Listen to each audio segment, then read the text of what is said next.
On an average day, the Mid-Georgia Ambulance Service receives dozens of calls for help and usually responds to the scene within 8 minutes. But October 1st, 1989 was not just an average day. Around 3 in the afternoon, a call for help came into dispatcher Pam Bowman. BSO calls. Thomason Road and Bonnie Gilbert Road together, too, Bonnie Gilbert Road. It was at least a 2-car accident when it was called in. At this time, we didn't know that it would be more than that. 2-car accident, at least a 2-car accident, Bonnie Gilbert Road, with injuries. Neil, you want to go on this one? Yeah. Most of the time, if we have another truck available, the truck will back up that one, just in case there's more patients to be transported. It was pouring down rain, which it had been all day, and the roads were real slippery. We had had a lot of accidents that day. 2 ambulances headed to the scene with number 23 bringing up the rear. Cardiac technician Tom Kane was on the radio, and EMT Neil Stevens was driving. The 2 ambulances kept in close contact because of the weather. The lead ambulance was driven by paramedic Steve Parker. It was dangerous conditions, and at one point we did have a problem. We went through a dip in the road, hit a large waterfall. It did slide a little bit, and we notified the other truck to be careful. Y'all watch out for that water back there.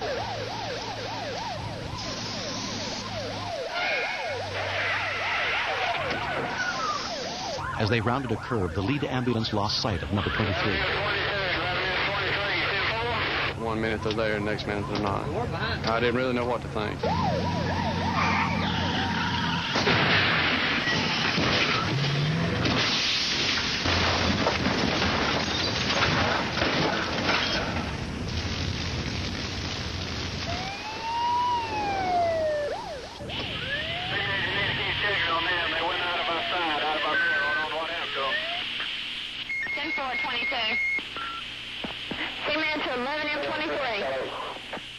Tom and I were scheduled to get married, and the first thing I thought of was that they had seen an accident that maybe Steve had not seen, and they had stopped to render aid, and maybe they were out of the truck, which was why I tried on the big radio, because they would have a portable with them.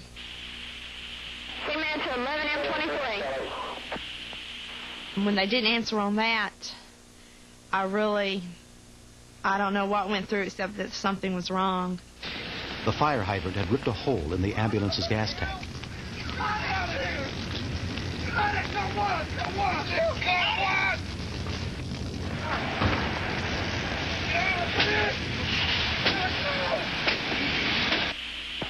Seaman to 11M23. Seaman to 210. Just not knowing and being real scared and not wanting to think about the worst, but if you've ever worked this profession, then you've seen the worst, and you know what vehicles can do. You know what the rain does. You know what the roads do. You have a situation called patient abandonment, that when you receive a call and you do not respond for some reason, you can be held liable. So we continued on the call. You might want to send a unit over to the city of Mercer University. I was nervous and upset. Steve came up on the radio and told me that maybe I needed to send the fire department over there to see what had happened to them, that maybe they had stopped for an accident or something was wrong.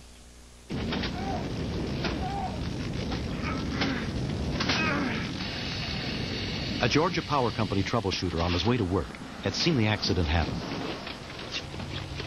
And as I ran over there was an opening in the windshield, just enough to get my fingers in there.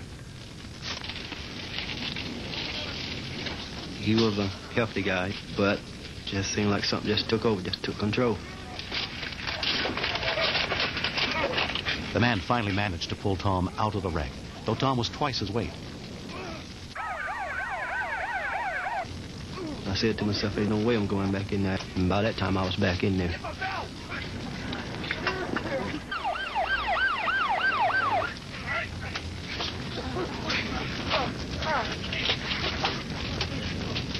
The man then got Neil's jam seatbelt undone somehow and pulled him to safety as well. If he had just even hesitated for a second, we'd have been dead. We've been to people that have doused themselves in in gas and burn and live for a few hours afterwards. And that's one of the most painful ways to die I've ever seen. And I've seen a lot of people die. I thought, how did I survive that? That's just remarkable. He's just an average built person. Obviously not real strong, not strong enough to miraculously pull a 350-pound Tom out of the ambulance. The only thing that I could explain how it happened would be the adrenaline that happens in a situation that way. Our bodies sometimes can be pushed further than we think. I never had that feeling before. It's just like a force, like energy. And I know if it wasn't for that feeling, that instinct, it wouldn't have happened.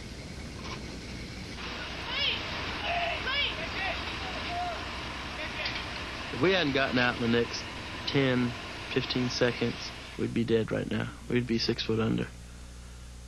We owe our life to that man.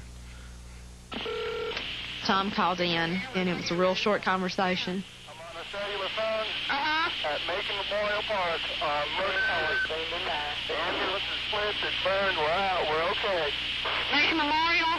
Macon Memorial Park, it's a cemetery. Cemetery. Okay. I wanted to know, I wanted to see for myself, and I knew I couldn't. And the fact that we couldn't do anything about it, that we had to still keep working as if nothing was wrong. If another call had came in, I'd still have to take it. Steve and Tim still had to go on their call. And it wasn't that we didn't care or that we weren't real upset. It's just, that's just what we do. Concerned that he would be late to work, the man simply got into his pickup and drove off without telling anyone his name.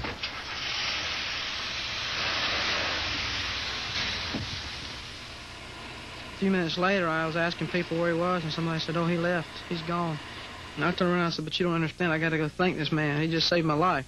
A good Samaritan rescued 2 people from a burning ambulance. By the next day, everyone in Macon was trying to find out who the mysterious hero was. Returned, caught fire, trapping 2 medical technicians inside.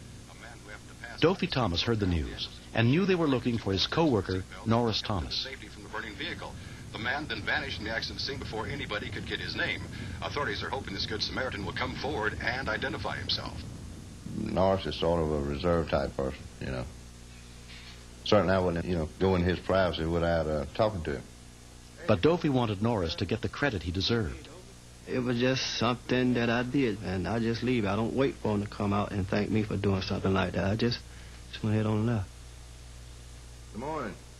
Once he had permission, Dopey gave Norris's name to the people at Mid-Georgia Ambulance. I heard on the radio coming to work you're trying to find the guy that pulled your people out of your ambulance. I kind of got excited because I noticed, word's kind of getting out what a good thing my buddy's done, When I went up and shook his hand and told him on behalf of my family, my parents and my wife, that I thank him for pulling me out. He told me, he said, let's just play this down.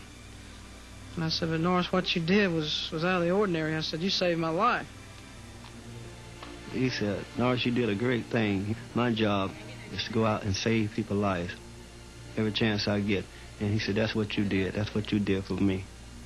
And, I was stunned for a little while after he said that, and I never did realize that. I never did think about it that way. 2.5 months later, Pam and Tom were married. To be pulled out by a bystander instead of us pulling the bystander out, it's kind of a swap on the tables. And it's nice to know that somebody out there is willing to risk their lives for us.